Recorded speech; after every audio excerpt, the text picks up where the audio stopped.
Funding for this program is provided by additional funding provided by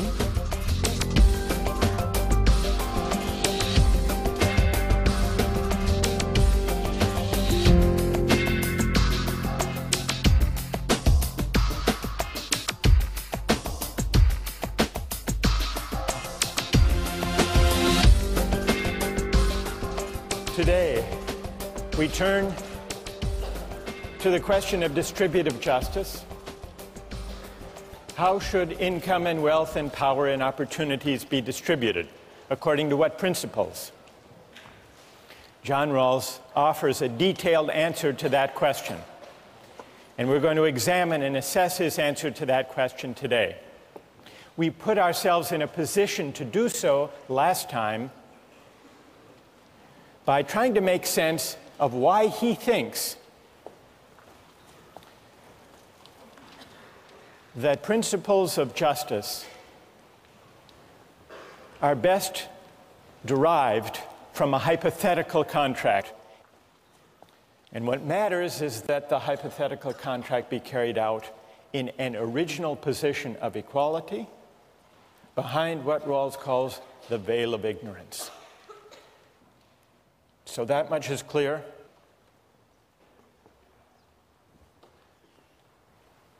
All right, then let's turn to the principles that Rawls says would be chosen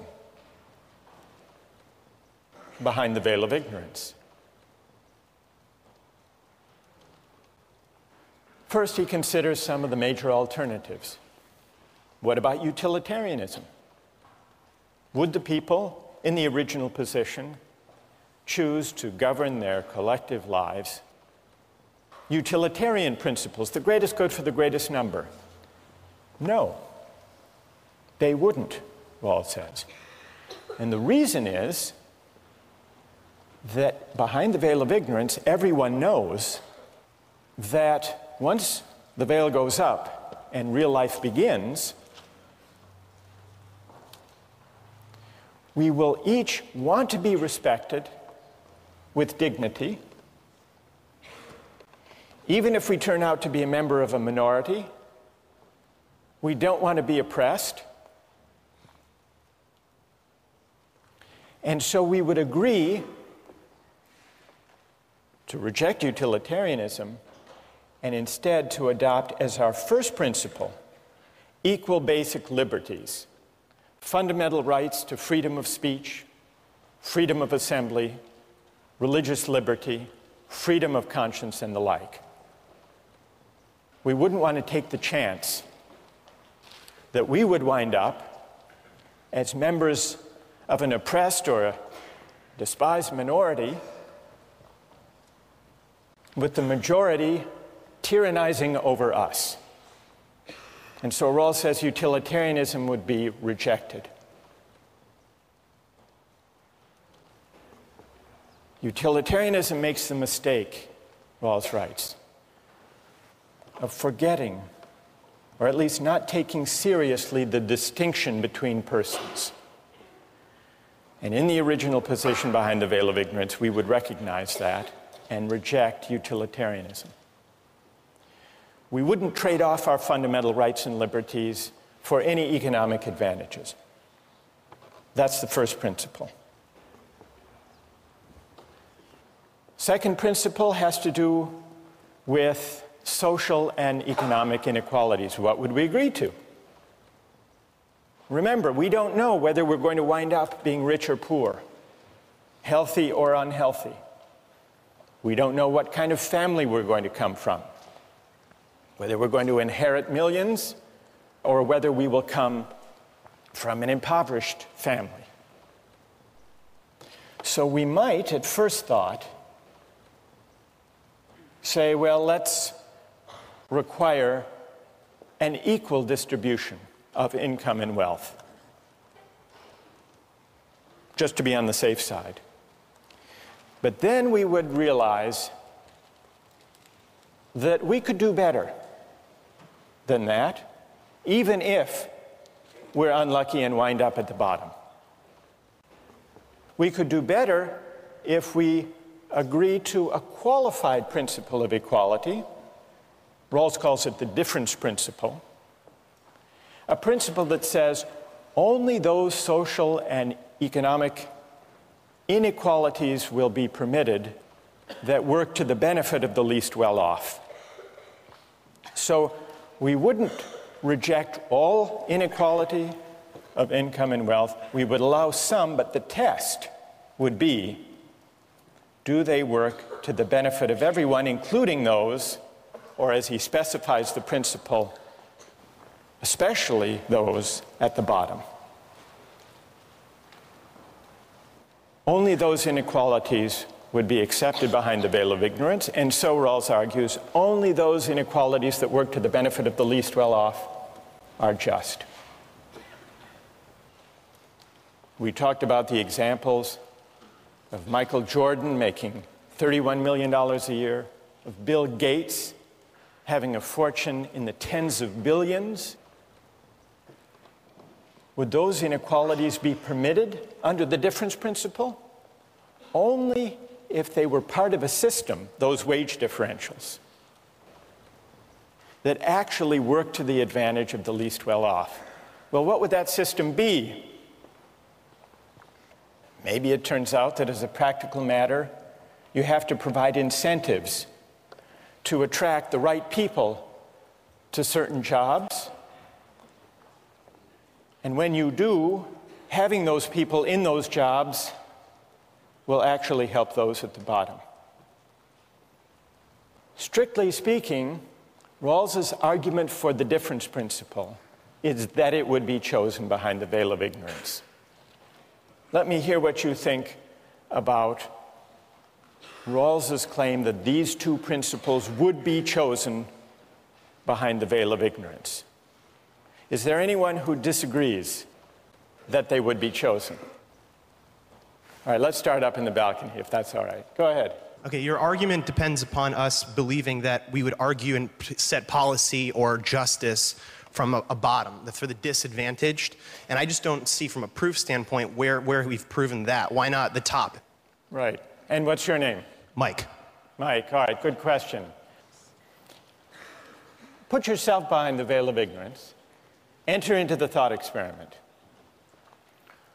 What principles would you choose? How would you think it through?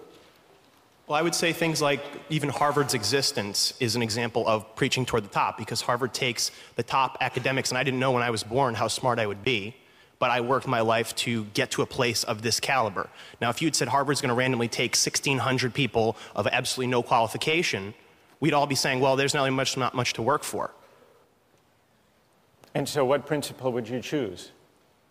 In that situation, I would say a merit-based one, where I don't necessarily know what I have, but I'd rather have a system that rewards me based on my efforts. So you, Mike, behind the veil of ignorance, would choose a merit-based system where people are rewarded according to their efforts. All right, fair enough.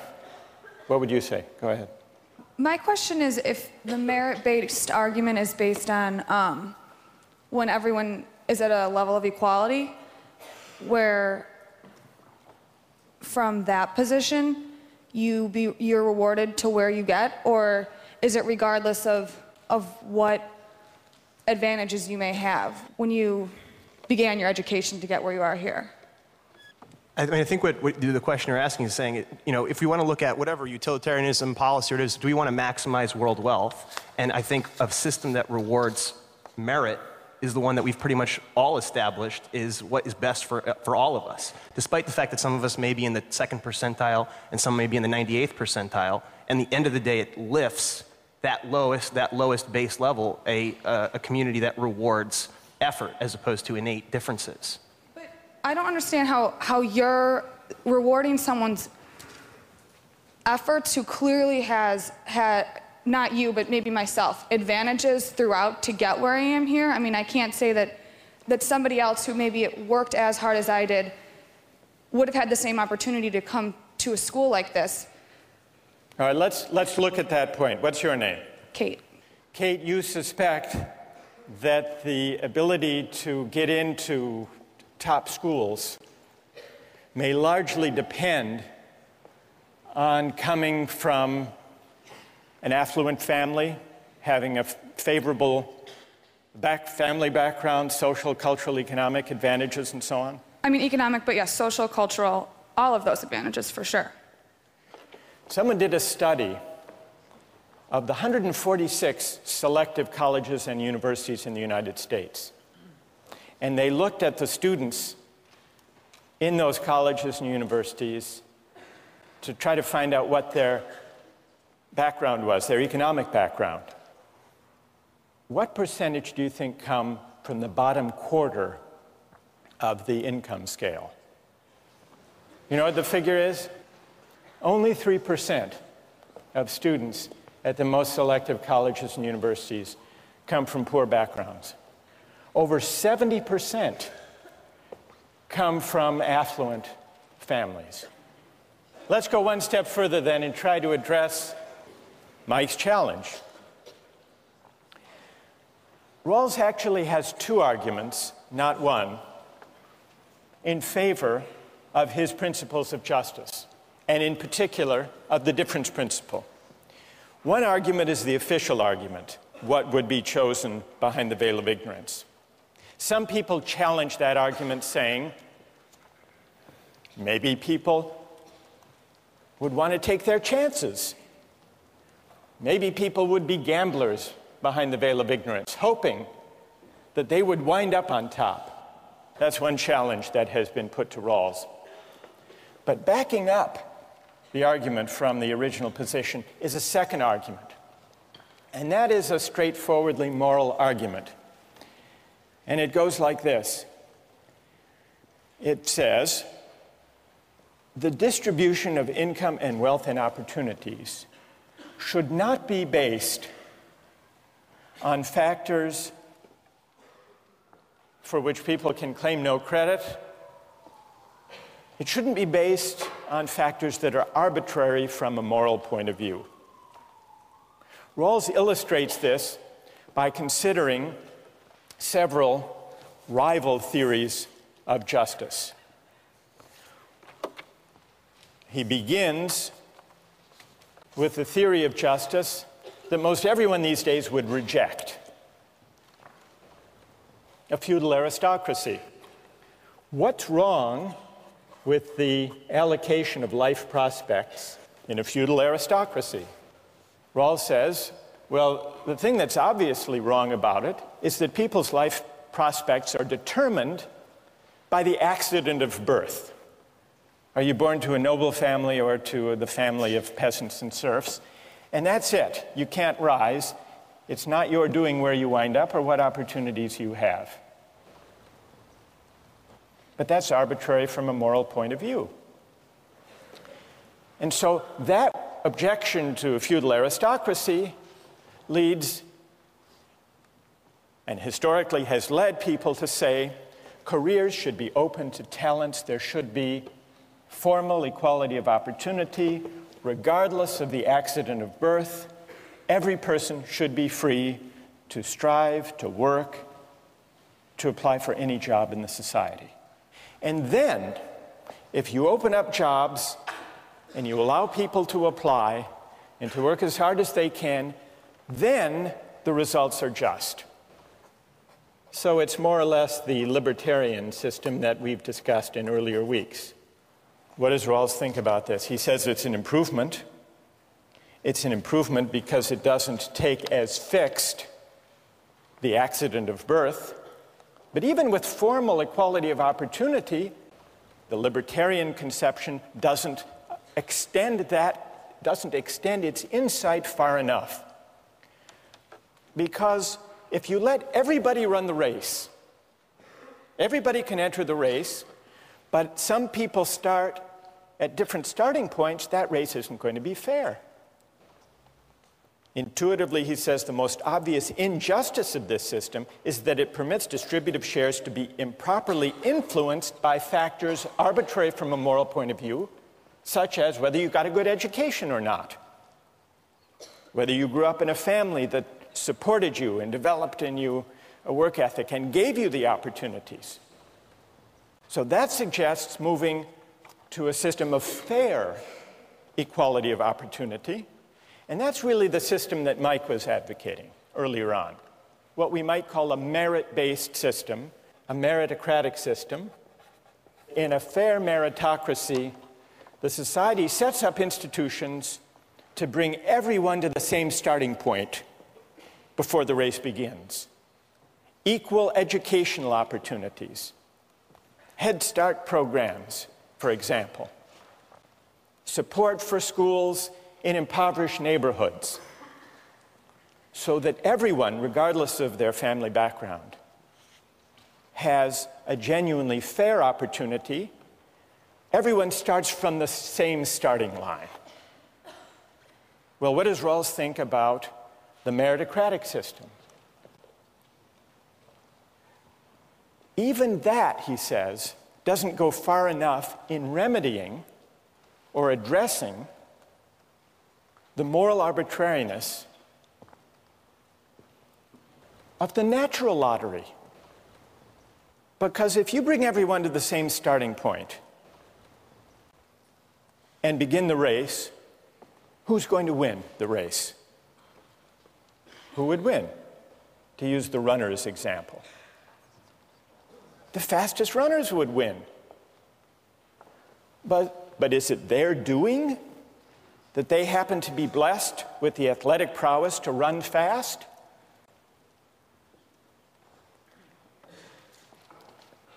So Rawls says even the principle of meritocracy, where you bring everyone to the same starting point, may eliminate the influence of social contingencies and upbringing, but it still permits the distribution of wealth and income to be determined by the natural distribution of abilities and talents. And so he thinks that the principle of eliminating morally arbitrary influences in the distribution of income and wealth requires going beyond what Mike favors, the meritocratic system. Now, how do you go beyond? If you bring everyone to the same starting point, and you're still bothered by the fact that some are fast runners and some are not fast runners, what can you do? Well, some critics of a more egalitarian conception say the only thing you can do is handicap the fast runners. Make them wear lead shoes. But who wants to do that? That would defeat the whole point of running the race. But Rawls says you don't have to have a kind of leveling equality if you want to go beyond a meritocratic conception. You permit, you even encourage those who may be gifted to exercise their talents. But what you do is you change the terms on which people are entitled to the fruits of the exercise of those talents. And that really is what the difference principle is. You establish a principle that says people may benefit from their good fortune, from their luck in the genetic lottery, but only on terms that work to the advantage of the least well-off. And so, for example, Michael Jordan can make $31 million, but only under a system that taxes away a chunk of that to help those who lack the basketball skills that he's blessed with. Likewise, Bill Gates, he can make his billions, but he can't think that he somehow morally deserves those billions. Those who have been favored by nature may gain from their good fortune, but only on terms that improve the situation of those who have lost out. That's the difference principle. And it's an argument from moral arbitrariness. Rawls claims that if you're bothered by basing distributive shares on factors arbitrary from a moral point of view, you don't just reject a feudal aristocracy for a free market. You don't even rest content with a meritocratic system that brings everyone to the same starting point. You set up a system where everyone, including those at the bottom, benefit from the exercise of the talents held by those who happen to be lucky. What do you think? Is that persuasive? Who's Who finds that argument unpersuasive, the argument for moral arbitrariness? Yes? I think that in the egalitarian proposition, the more talented people, I think it's very optimistic to think that they would still work really hard even if they knew that part of what they made would be given away. So I think that the only way for the more talented people to exercise their talents to the best of their ability is in the meritocracy. And in a meritocracy, what's your name? Kate. Kate, does it bother you, and Mike, does it bother you that in a meritocratic system, even with fair equality of opportunity, people get ahead, people get rewards that they don't deserve simply because they happen to be naturally gifted? What about that? I think that it is arbitrary, and obviously it's arbitrary, but I think that correcting for it would be detrimental. And unlike... Because it would reduce incentives, is that why? It would reduce incentives, yeah. Mike, what do you say? We're all sitting in this room and we have undeserved glory of some sort, so that you should not be satisfied with the process of your life because you have not created any of this. And I think from a standpoint of not just this room, us being upset, but from a societal standpoint, we should have some kind of a gut reaction to that feeling that, you know, the guy who runs the race, he actually harms us as opposed to maybe makes me run that last 10 yards faster, and that makes the guy behind me run 10 yards faster, and the guy behind him 10 yards faster. All right, so Mike, let me ask you, you talked about effort before. Effort. Do you think when people work hard to get ahead and succeed, that they deserve the rewards that go with effort? Isn't that the idea behind your defense of... I mean, of course, bring Michael Jordan here, I'm sure you can get him, and have him come and defend himself about why he makes $31 million. And I think what you're going to realize is his life was a very, very tough one to get to the top, and that we are basically being the majority oppressing the minority in a different light. It's very easy to pick on him. Very easy. Effort. You know what? All right, you've persuaded a lot of people. Effort. You know what Rawls' answer to that is? Even the effort that some people expend, conscientious striving, the work ethic, even effort depends a lot on fortunate family circumstances for which we can claim no credit. Now, let's do the test. Let's do a test here. Never mind economic class, those differences are very significant. Put those aside. Psychologists say that birth order makes a lot of difference in work ethic, striving, effort. How many here, raise your hand, those of you here who are first in birth order? I am too, by the way.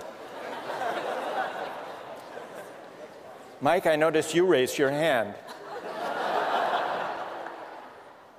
If the case for the meritocratic conception is that effort should be rewarded, doesn't Rawls have a point that even effort, striving, work ethic is largely shaped even by birth order?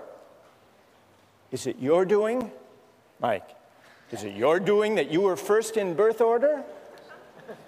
Then why, Rawls says, of course not. So why should income and wealth and opportunities in life be based on factors arbitrary from a moral point of view? That's a challenge that he puts to market societies, but also to those of us at places like this. A question to think about for next time.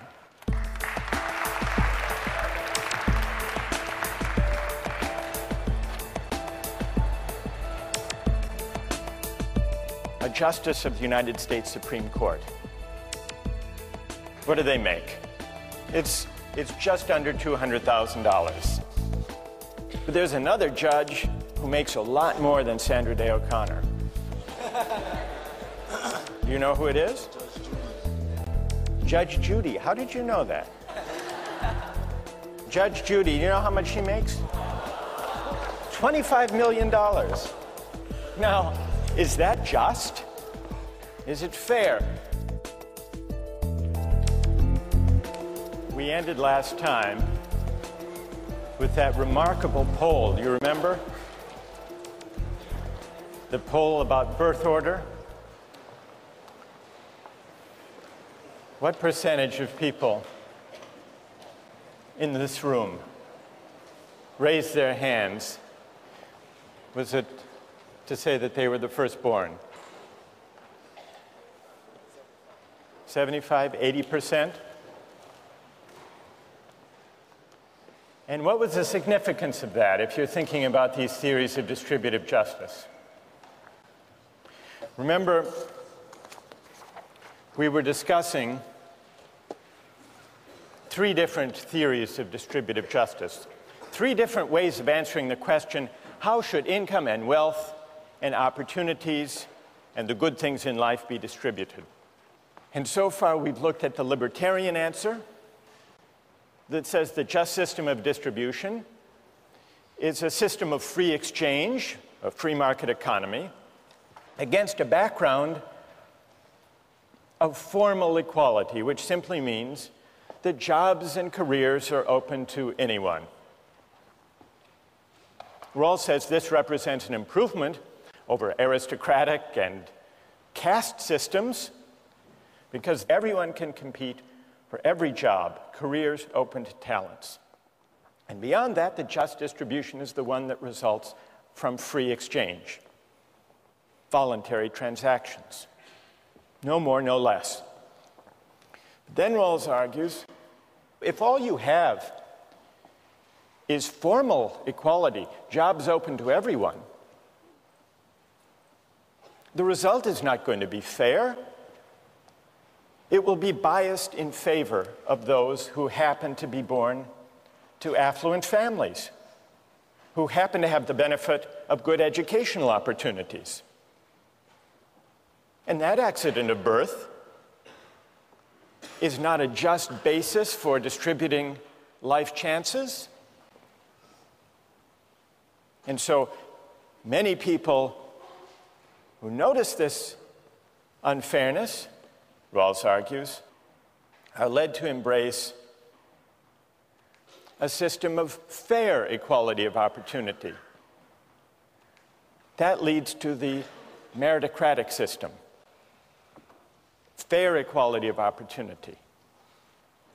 But Rawls says, even if you bring everyone to the same starting point in the race, what's going to happen? Who's going to win? The fastest runners. So once you're troubled by basing distributive shares on morally arbitrary contingencies, you should, if you reason it through, be carried all the way to what Rawls calls the democratic conception, a more egalitarian conception of distributive justice that he defines by the difference principle.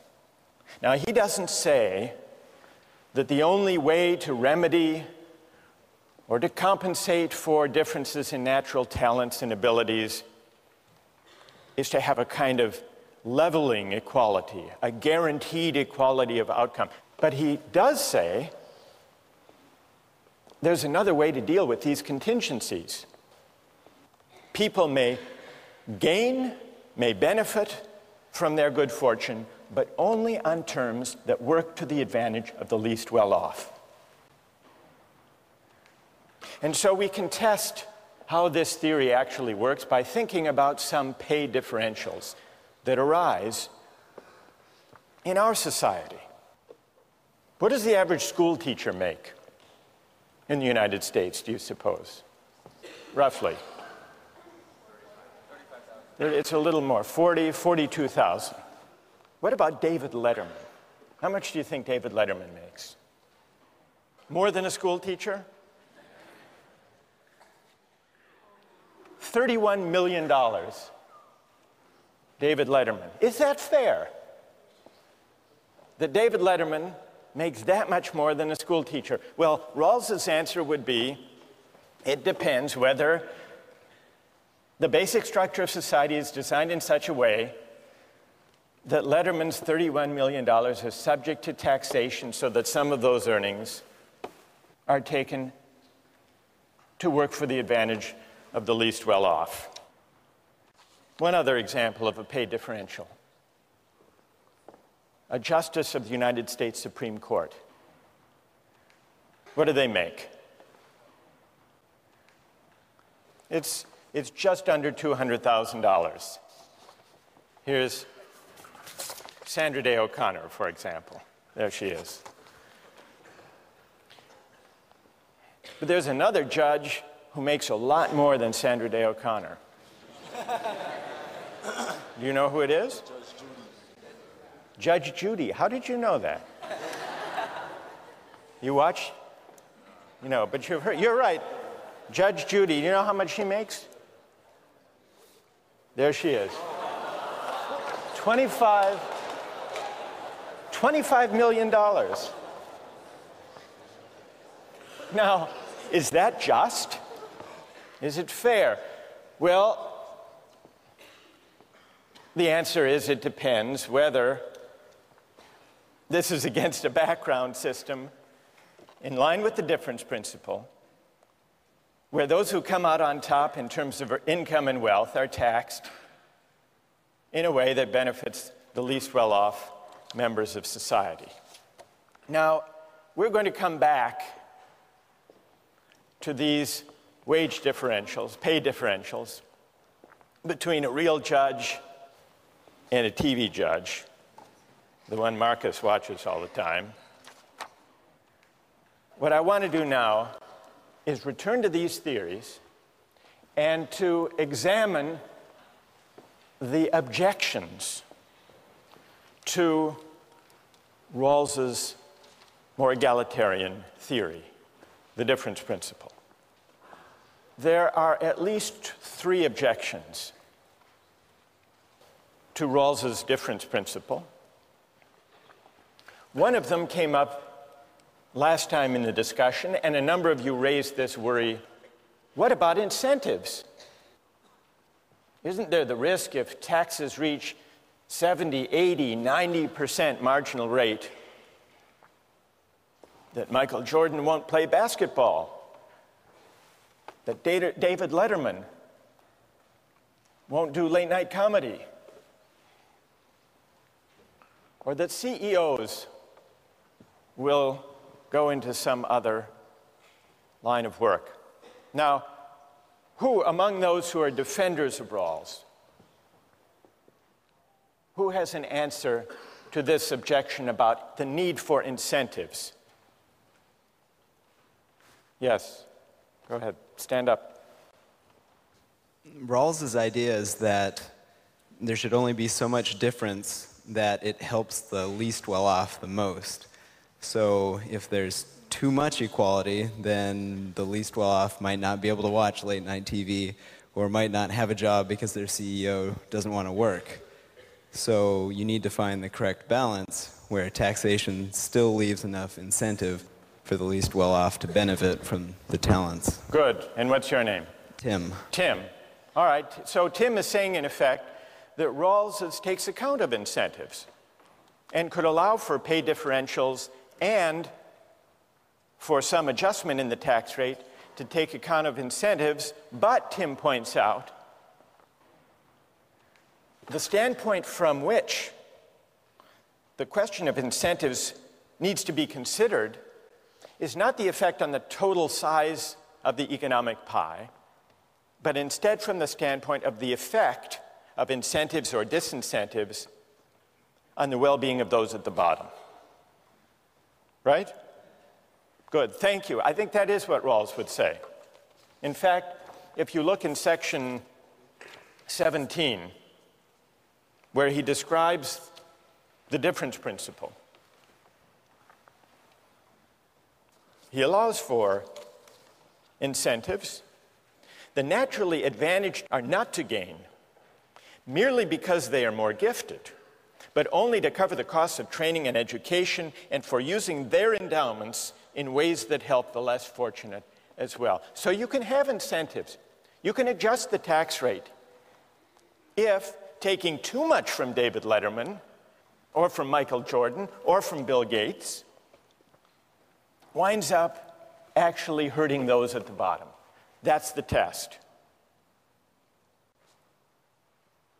So incentives, that's not a decisive objection against Rawls's difference principle. But there are two weightier, more difficult objections. One of them comes from defenders of a meritocratic conception. The argument that says, what about effort? What about people working hard, having a right to what they earn because they've deserved it, they've worked hard for it? That's the objection from effort and moral desert. Then there's another objection that comes from libertarians, and this objection has to do with reasserting the idea of self-ownership. Doesn't the difference principle, by treating our natural talents and endowments as common assets, doesn't that violate the idea that we own ourselves? Now, let me deal first with the objection that comes from the libertarian direction. Milton Friedman writes in his book, Free to Choose, life is not fair. And it's tempting to believe that government can rectify what nature has spawned. But his answer is, the only way to try to rectify that is to have a leveling equality of outcome, everyone finishing the race at the same point, and that would be a disaster. This is an easy argument to answer, and Rawls addresses it in one of the most powerful passages, I think, of A Theory of Justice. It's in section 17. The natural distribution, and here he's talking about the natural distribution of talents and endowments, is neither just nor unjust. Nor is it unjust that persons are born into society at some particular position. These are simply natural facts. What is just and unjust is the way that institutions deal with these facts. That's his answer to libertarian laissez-faire economists like Milton Friedman who say life is unfair, but get over it. Get over it, and let's see if we can at least maximize the benefits that flow from it. But the more powerful libertarian objection to Rawls is not libertarian from the libertarian economists like Milton Friedman.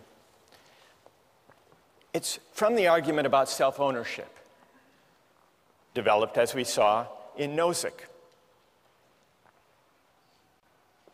And from that point of view, yes, it might be a good thing to create Head Start programs and public schools so that everyone can go to a decent school and start the race at the same starting line. That might be good.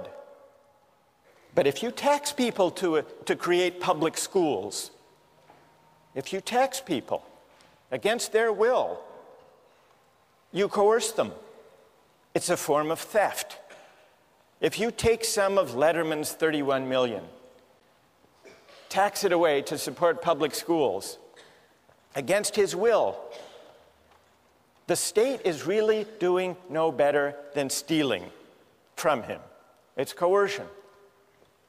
And the reason is we have to think of ourselves as owning our talents and endowments, because otherwise we're back to just using people and coercing people. That's the libertarian reply.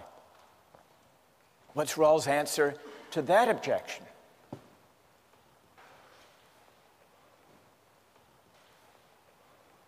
He doesn't address the idea of self-ownership directly, but the effect, the moral weight of his argument for the difference principle is maybe we don't own ourselves in that thoroughgoing sense after all. Now, he says this doesn't mean that the state is an owner in me in the sense that it can simply commandeer my life. Because remember, the first principle we would agree to behind the veil of ignorance is the principle of equal basic liberties: freedom of speech, religious liberty, freedom of conscience, and the like. So the only respect in which the idea of self-ownership must give way comes when we're thinking about whether I own myself in the sense that I have a privileged claim on the benefits that come from the exercise of my talents in a market economy. And Rawls says, on reflection, we don't. We can defend rights. We can respect the individual. We can uphold human dignity without embracing the idea of self-possession. That, in effect, is his reply to the libertarian. I want to turn now to his reply to the defender of a meritocratic conception, who invokes effort as the basis of moral desert. People who work hard to develop their talents deserve the benefits that come from the exercise of their talents. Well, we've already seen the beginning of Rawls's answer to that question, and it goes back to that poll we took about birth order. His first answer is, even the work ethic, even the willingness to strive conscientiously, depends on all sorts of family circumstances and social and cultural contingencies for which we can claim no credit. You can't claim credit for the fact that most of us, happen to be first in birth order, and that for some complex psychological and social reasons, that seems to be associated with striving, with achieving, with effort. That's one answer. There's a second answer. Those of you who invoke effort, you don't really believe that moral desert attaches to effort. Take two construction workers. One is strong and can raise 4 walls in an hour without even breaking a sweat. And another construction worker is small and scrawny and has to spend 3 days to do the same amount of work. No defender of meritocracy is going to look at the effort of that weak and scrawny construction worker and say, therefore, he deserves to make more. So it isn't really effort. This is the second reply to the meritocratic claim. It isn't really effort that the defender of meritocracy believes is the moral basis of distributive shares. It's contribution. How much do you contribute? But contribution takes us straight back to our natural talents and abilities, not just effort. And it's not our doing how we came into the possession of those talents in the first place. All right, suppose you accepted these arguments, that effort isn't everything, that contribution matters from the standpoint of the meritocratic conception, that effort even isn't our own doing. Does that mean, the objection continues, does that mean that according to Rawls, moral desert has nothing to do with distributive justice? Well, yes. Distributive justice is not about moral desert. Now, here, Rawls introduces an important and a tricky distinction. It's between moral desert on the one hand and entitlements to legitimate expectations on the other. What is the difference between moral deserts and entitlement? Consider two different games, a game of chance and a game of skill. Take a game of pure chance. Say I play the Massachusetts State Lottery, and my number comes up. I'm entitled to my winnings. But even though I'm entitled to my winnings, there's no sense in which, because it's just a game of luck, no sense in which I morally deserve to win in the first place. That's an entitlement. Now contrast the lottery with a different kind of game, a game of skill. Now, imagine the Boston Red Sox winning the World Series. When they win, they're entitled to the trophy, but it can be always asked of a game of skill, did they deserve to win? It's always possible, in principle, to distinguish what someone's entitled to under the rules and whether they deserve to win in the first place. That's an antecedent standard, moral desert. Now, Rawls says distributive justice is not a matter of moral desert, though it is a matter of entitlements to legitimate expectations. Here's where he explains it. A just scheme answers to what men are entitled to. It satisfies their legitimate expectations as founded upon social institutions. But what they are entitled to is not proportional to, nor dependent on, their intrinsic worth. The principles of justice that regulate the basic structure do not mention moral desert, and there is no tendency for distributive shares to correspond to it. Why does Rawls make this distinction? What morally is at stake? One thing morally at stake is the whole question of effort that we've already discussed. But there's a second contingency, a second source of moral arbitrariness that goes beyond the question of whether it's to my credit that I have the talents that enable me to get ahead. And that has to do with the contingency that I live in a society that happens to prize my talents. The fact that David Letterman lives in a society that puts a great premium, puts a great value on a certain type of smirky joke, that's not his doing. He's lucky that he happens to live in such a society. But this is a second contingency. This isn't something that we can claim credit for. Even if I had sole, unproblematic claim to my talents and to my effort, it would still be the case that the benefits I get from exercising those talents depend on factors that are arbitrary from a moral point of view. What my talents will reap in a market economy, what does that depend on? What other people happen to want or like in this society. It depends on the law of supply and demand. That's not my doing. Certainly not the basis for moral desert.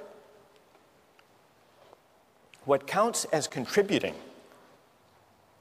depends on the qualities that this or that society happens to prize. Most of us are fortunate to possess, in large measure, for whatever reason, the qualities that our society happens to prize. The qualities that enable us to provide what society wants. In a capitalist society, it helps to have entrepreneurial drive. In a bureaucratic society, it helps to get on easily and smoothly with superiors. In a mass democratic society, it helps to look good on television and to speak in short, superficial sound bites. In a litigious society, it helps to go to law school and to have the talents to do well on LSATs. But none of this is our doing. Suppose that we, with our talents, inhabited not our society, technologically advanced, highly litigious, but a hunting society or a warrior society. What would become of our talents then? They wouldn't get us very far. No doubt some of us would develop others. But would we be less worthy? Would we be less virtuous? Would we be less meritorious if we lived in that kind of society rather than in ours? Rawls's answer is no. We might make less money, and properly so. But while we would be entitled to less, we would be no less worthy, no less deserving than we are now. And here's the point: the same could be said of those in our society who happen to hold less prestigious positions, who happen to have fewer of the talents that our society happens to reward. So here's the moral import of the distinction between moral desert and entitlements to legitimate expectations. We are entitled to the benefits that the rules of the game promise for the exercise of our talents. But it's a mistake and a conceit to suppose that we deserve in the first place a society that values the qualities we happen to have in abundance. Now, we've been talking here about income and wealth. What about opportunities and honors? What about the distribution of access, of seats in elite colleges and universities? It's true. All of you, most of you firstborn, worked hard, strived, developed your talents to get here. But Rawls asks, in effect, what is the moral status of your claim to the benefits that attach to the opportunities you have? Are seats in colleges and universities a matter, a kind of reward, an honor for those who deserve them because they've worked so hard?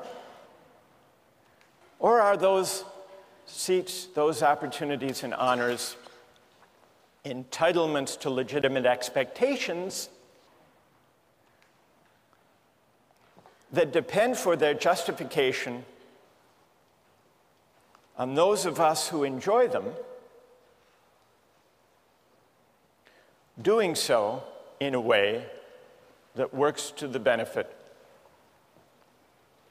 of those at the bottom of society? That's the question that Rawls's difference principle poses. It's a question that can be asked of the earnings of Michael Jordan and David Letterman and Judge Judy, but it's also a question that can be asked of opportunities to go to the top colleges and universities. And that's a debate that comes out when we turn to the question of affirmative action next time.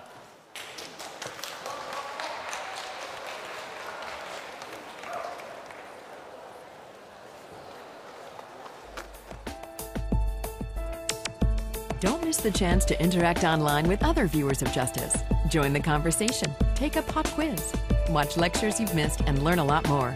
Visit justiceharvard.org. It's the right thing to do.